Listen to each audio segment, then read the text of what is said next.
Awesome. So thank you everybody for joining in. Thank you, Sherry, for confirming my sound. But thanks for everyone for joining on Tech and Treats. This is my first one, so bear with me. I'm basically just going to do a quick little presentation today. As some of you guys know, we have a news program that we do here called Marshfield Community News, where we'll kind of just cover different things going on in the town of Marshfield. And I kind of wanted to give you a little bit of a look into my process and what I do as far as finding news stories and then how to go about conducting those interviews. These are just basic skills you can take when you're doing any kind of a interview out in the field, but this is typically the news style that I'll go off of. So I have a presentation here, so I'm going to share my screen.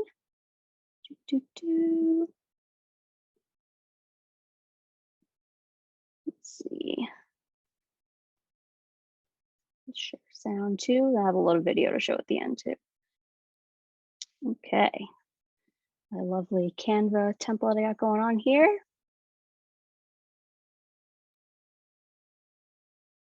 Okay, so it's basically just all-encompassing interviewing for news, or it's kind of all-encompassing talking about news, but I kind of just named it interviewing for news.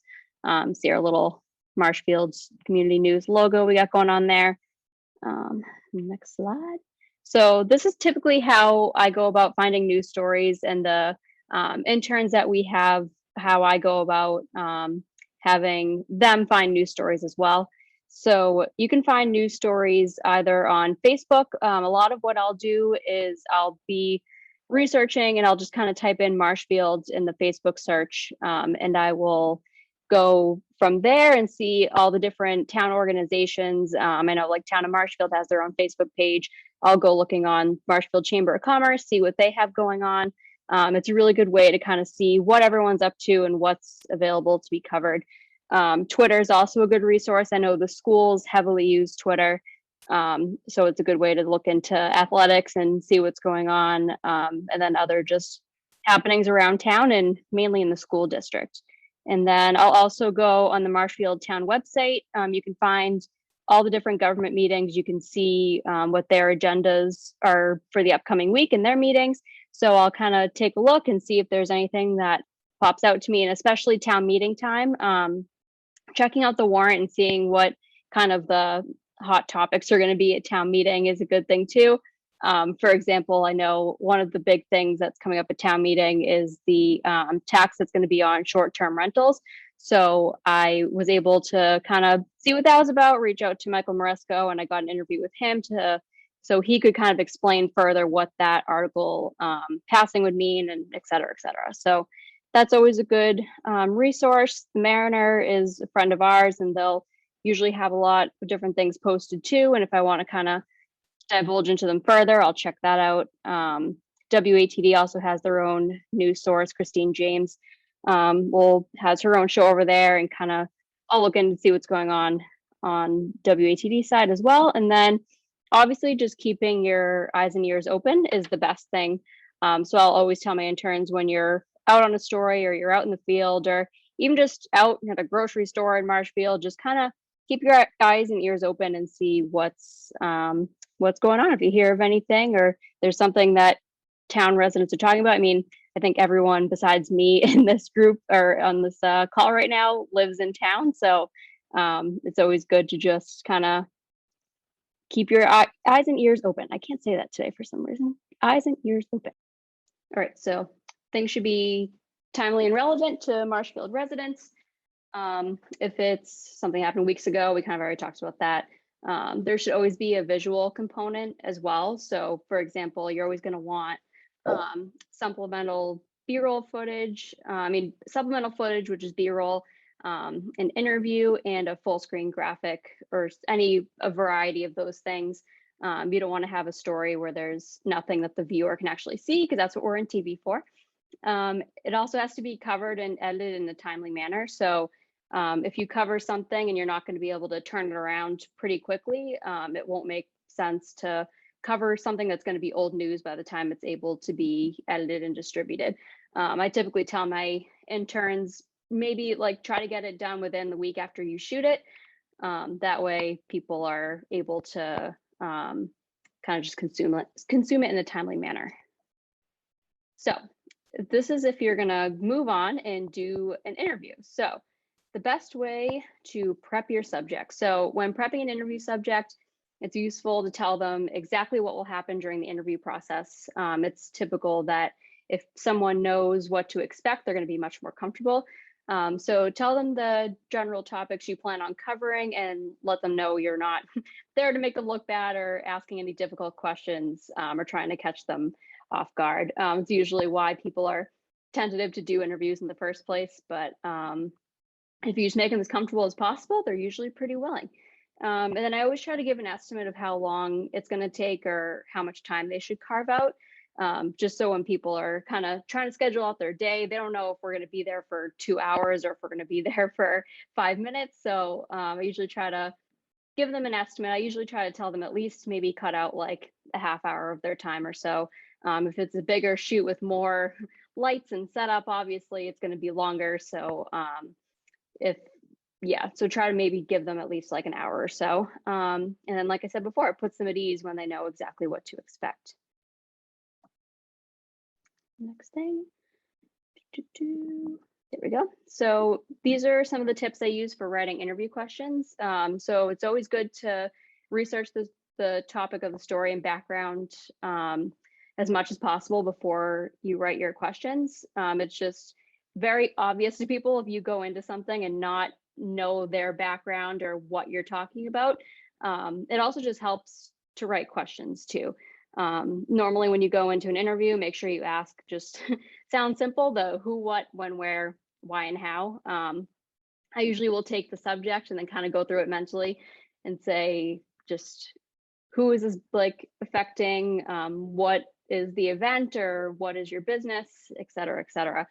And then how few or many questions you ask depends on the topic and the type of interview. So obviously, if you're, say, at an event and you're doing kind of man on the street style and you're asking people like, hey, are you having a good time at Lobster Fest? Blah, blah, blah. You just keep it between maybe like 3 questions or so. If you're doing a more formal sit down interview, say with the town administrator or maybe like someone who's in local politics, or even if you're interviewing someone about their business or they're talking about a lengthy subject, you're going to obviously want to ask more questions, however many it takes to get the full story. And then this is the technical stuff. So setting up your shot when you're doing an interview. So sounds simple, but make sure you're in a setting with good lighting and position your subject correctly for natural lighting. Obviously, I'm in my dark and dingy office right now because I had to move, so it's bad to show, but I'll show you guys a video in a minute that kind of gives a better example. But you'll want to bring supplemental lighting if you're unsure of the setting. I have overhead lights here that I could turn on if someone was coming in my office to interview me. And then obviously if there's a window, you're always going to want to set up your subject in front of the window rather than having the window shining light behind them. Natural lighting is always just the most flattering and the best way to film somebody, especially if you don't have supplemental lighting. Just try to find that natural light wherever you are, and it'll usually just go from there. Also, audio is crucial, so try to be in a quiet setting. If there's background noise or music, don't be afraid to request to have it turned off. Especially sometimes you'll be in a place where there's really loud air conditioning, or especially music is crucial because now with Facebook, they're very, very strict on any audio that's playing. So if you post any video whatsoever that has any kind of licensed music in it, they'll take it down immediately. So I always try to go into, especially like businesses where they'll have music playing overhead, like say in a coffee shop or whatever. We just tell them like it's because of copyright issues. Sorry, you got to turn it off, and for audio. But no one ever gives us a hard time. It's super easy to do that stuff normally, especially now with Bluetooth and the way music's controlled.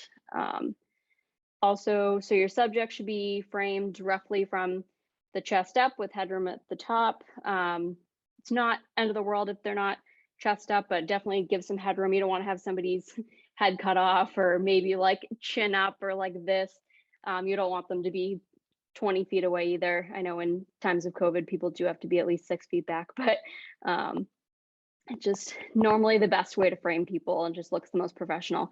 And they also shouldn't be dead center, but rather slightly to the left or the right of the screen, with their body angled towards you. I think I talk about it more on the next slide, but of not doing the direct address of staring straight into the lens, but you want them to be looking at you, and it's more of an off-camera interview, which, like I say, I think that's in the next slide here. Maybe not, maybe it's in a couple more, but sounds obvious, but always do a mic check before beginning an interview to ensure you're getting good and clean audio. Ask your subject to count to 10 while listening through headphones. It's normally just the best way to just get them to be talking consistently while you're able to kind of check and do any audio checks that you need to do or adjustments. Yeah, so ask them to count to 10 while you're listening through headphones, and just make sure that everything sounds clear, make sure the camera is getting audio to it, and then check the camera focus. So a lot of the cameras that we check out are in autofocus. So most of the time when I check things out or go over this with people, it doesn't have to be too in-depth, but it is really important to make sure your camera is focused on your subject and not on maybe a background object or something else going on. You want it to be on them. And then most importantly, remember to press record before beginning your interview. You wouldn't believe how many times people will forget to do it. I'm consistently right now panicking, thinking that I'm not actually recording this, but I think I am. So most importantly, remember to press record. And then conducting the interview. So it's always good to have questions prepared ahead of time, but try to refer to your question sheet as little as possible and try to make eye contact when you can. Again, making it a conversation just makes your subject much more comfortable. And then encourage them to not look into the camera, but at you when you're answering questions. You're having a conversation, and like I mentioned earlier, this is called an off-camera interview.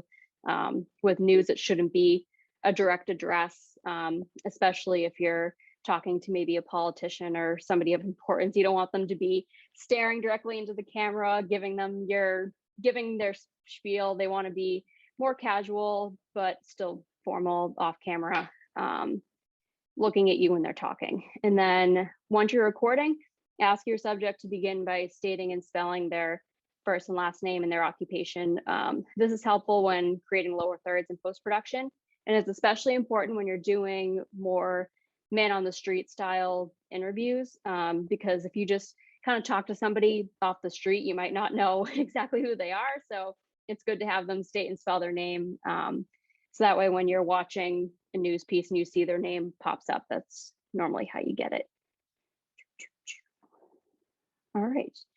I swear I'm already almost done. So encourage them to restate the question and their answer if possible. So when we're doing off-camera interviews, normally the person who's doing the interviewing isn't on screen asking the questions. You can totally do it that way if you want to, if you're trying to be on camera, but normally I'll be behind the camera asking somebody questions. So by asking them to restate the question and their answer, it gives the viewers context as to what they were asked. So for example, if you're asking somebody, where's your business located? You'd want them to answer, like, my business is located, blah, blah, blah.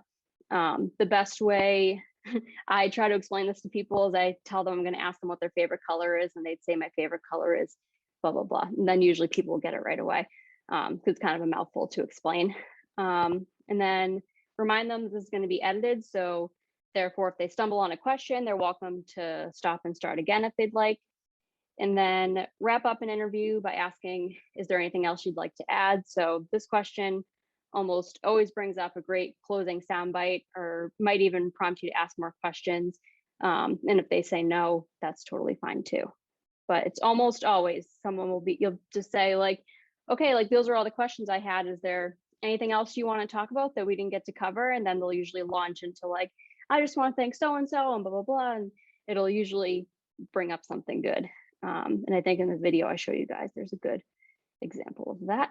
Oh, and here we already are. So let me make sure I did do sharing sound, so I hope it's still, actually, just to be sure, I'm going to stop my screen sharing. And then I'm going to hit share again.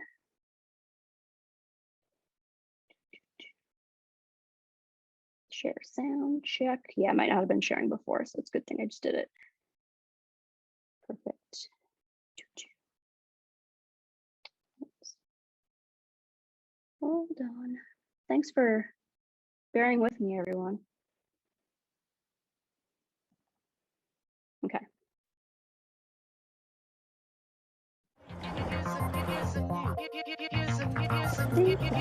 So we're having a cookout for our seniors and our veterans in town. It's a kickoff for our the Marshfield Fire Department's community EMS program that we're going to start in the first week of October. So I'm just going to preface this. I was making sure the sound worked. It's an outreach program. Whoops. So this is a video I shot on, actually just this, sorry, now he's playing. This past Friday, the town is putting together a community EMS program where they're going to be able to go check on seniors and veterans living in town. So I arranged to be there to meet up with Michael Moresco. He's the one who sent out the invite. And then I was able to interview him and the new fire chief there. I'm going to play this, and then I already have things to point out that I wish I did differently. So so you can see that we're always still learning. And even as long as I've been doing this, there's always something. But with practice, you can get great. So we're having a cookout for our seniors and our veterans in town. It's a kickoff for our the Marshfield Fire Department's community EMS program that we're going to start in the first week of October. It's an outreach program. It expands upon some of the outreach that we already do, but this is more of a directed outreach program where we're going to visit people's homes. It's a mobile program, free of charge. We receive support from our Board of Selectmen for this program, and we feel it's going to reach out to a lot of those people and help fill some gaps in the healthcare system. We're going to be able to do well-being checks, home safety, fire safety checks. We're going to be able to give them consultations on their post-discharge instructions if they were in the hospital, and review their medication lists as well. And we're also going to be able to do vaccines. We've always had sort of through the Council on Aging, checking on our seniors. We have a lot of seniors that live here. Their family members live off in other states, and they worry. So we have an Are You All Right program, hence the name for the website, Are You Okay? We got as close as we could. And people can, that's a dedicated email site. The fire department will be working with the Council on Aging, with our veterans officer, because we'll be checking on veterans that are at a home and need assistance, and we'll be checking on our seniors. We'll also eventually be working with Beth Israel Deaconess on patients that they send home that may have had some type of surgery, and there's no one at home to care for them, and the EMS program will go to their house, whatever the hospital asks how many times, to check and make sure that they're doing everything they need to do and they're getting the appropriate assistance. So they'll be able to call the Council on Aging, the Marshfield Council on Aging, the Marshfield Veteran Services, okay, or we do have a dedicated email address as well, and that is ruok@townofmarshfield.org. We're bridging a gap, and there's just so many gaps to fill in our healthcare system, and we feel that we have the personnel, we have the type of people that will be able to go out and make a huge difference in people's lives, and do our best to do what's best for them, which is keeping them at home, as opposed to them having to go off to the hospital.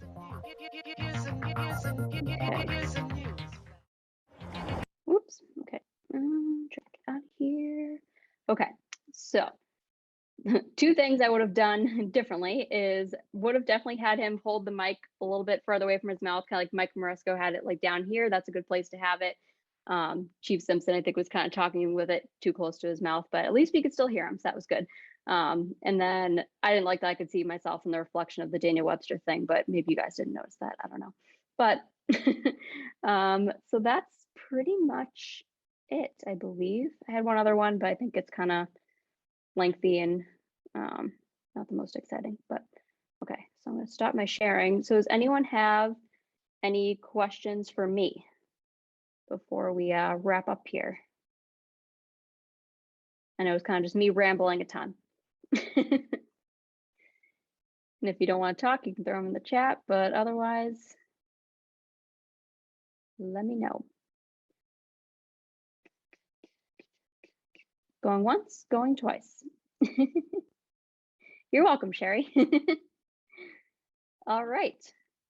So thanks for everyone for bearing with me during my technical difficulties. I'm going to hope this came out okay. If not, it's going to get a re-recording and get posted on on YouTube. So again, thanks for signing on with me, and everyone have a good rest of your evening.